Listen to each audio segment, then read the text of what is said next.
ፈለጌን አብርቼ በእግሬ ማለዳ የደራ ነፍሴ ያስገዳ ነገሬ እንዲፈካ። አሰላሙ አሌይኩም ወረህመቱላሂ ወበረካቱ። ሰላም ሰላም፣ ውድ የቻናሌ ቤተሰቦች እንዴት ናችሁልኝ? ደህና ናችሁ ወይ? ከኔ ጋር ሁሉ ሰላም ነው ሀባይቢዎቼ። ዛሬ ይዤላችሁ የቀረብኩት ቤት ነው፣ ህጋዊ ቤት ማለት ነው። ያው ላይክ፣ ሸር፣ ሰብስክራይብ አድርጉ፣ እስከ መጨረሻው ተከታተሉ፣ ትወዱታላችሁ። አሪፍ ዋጋ ነው ማለት ነው እና ቆንጆ ሰፈር ነው፣ ድምቅ ያለ ሰፈር ማለት ነው። ዋና መንገድ ዳር፣ ይኸው እንደምታዩት መንገድ ዳር፣ ዋና መንገድ ዳር፣ ጥቁር አስፓልት ሳይሆን የሰፈር መንገድ ነው ማለት ነው። እና ቤቷ እንደምታዩት እንግዲህ ከውጭ ደስ የምትል እንትን ናት። ያው ቅልጥፍጥፍ ያለች ቤት ነች እና ያልፈካ ያልተሰነጣጠቀ ማለት ነው። ይኸው ግቢው አጥሩ ላሳያችሁ። ኩሽና እዚህ ጋር አለ።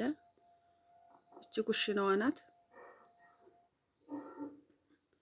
እና ሙዲ ሀገሬ ልጆች ይኸው ሸዋር ሽንት ቤት ከዚህ በኩል ማለት ነው።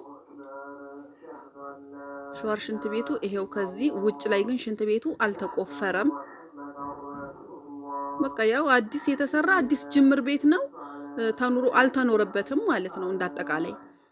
አጥሩ ደግሞ ያው እንደዚህ ባሮጌ ቆርቆሮም ቢሆን አጥር ታጥሯል። ኩሽናውም ቆሟል። ውስጡ ልስን ብቻ ነው። ይሄው ጣራውም እንደምታዩት እንደዚህ ነው። ውስጡ ጭቃ ልስን ነው። ልሾ አብቅቷል። ውስጡም ውጩም በረንዳው እንደምታዩት እንደዚህ ነው። ውስጡም እንደዚህ እንደ በረንዳው ማለት ነው። እስኪ መጀመሪያ በደንብ ላሳያችሁ። ስፋቱ 160 ካሬ ነው። ልክ እንደ ማህበር ቤት ማለት ነው። እንደ ማህበር ቤቶች እንደዚህ ፕላን ነው። እዚህ ሰፈር ይሄ ቤቱ 160 ናቸው ማለት ነው። 3 ክላስ ቤት መኝታ፣ ጓዳ፣ ሳሎን ማለት ነው። 3 ክላስ ቤት ነው እና ይሄንን ይመስላል ከውጭ ላይ ያለው ገጽታ ማለት ነው። ይሄ እነዚህ ሁለት በሮች ሸዋርና ሽንት ቤቶች ናቸው፣ ሽንት ቤት ናቸው።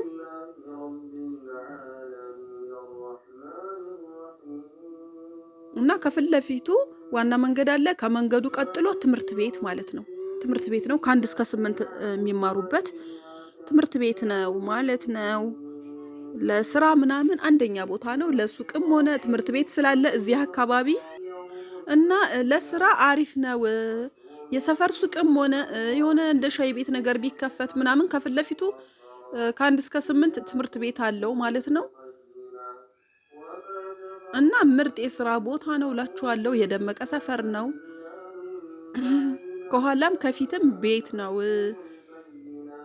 እና እንግዲህ ትወዱታላችሁ። ዋጋ 2.5 ያው ስትቀርቡ ድርድር አለው። በአዲሱ ልኬት ያለፈ ማለት ነው። ህጋዊ 2.5 100,000 እና ውስጡ ላይ እንግዲህ ጭቃ ልጥፍ ብቻ ነው ብያችኋለሁ። ከዛን ውጭ ማስለሰን፣ ጅብሰን ማስደረግ እንዳቅማችሁ፣ ያ እንዳቅማችሁ። ይሄው ዋናው መንገድ ይሄው እዚህ ጋር መንገዱ ይሄው ማለት ነው። ያው ትምህርት ቤቱ ፊት ለፊት ያው እና ይሄንን ይመስላል ውጭ ላይ ያለው ገጽታ። ስለዚህ አሪፍ ነው፣ ያዋጣል፣ ወላሂ ያዋጣል። በተለይ ትምህርት ቤት አካባቢ ስትሆኑ ምንም ነገር ብትሸጡ ይሄድላችኋል። ምንም ነገር ተማሪ ያለበት ትምህርት ቤት አካባቢ ምንም ቢሰራ አሪፍ ነው። ሱቅም ቢከፈት ሻይ ቤት ነገር የሆነ የሚጠባበስ ነገር ምናምን ነገር በቃ አሪፍ ነው፣ ያዋጣል እላችኋለሁኝ።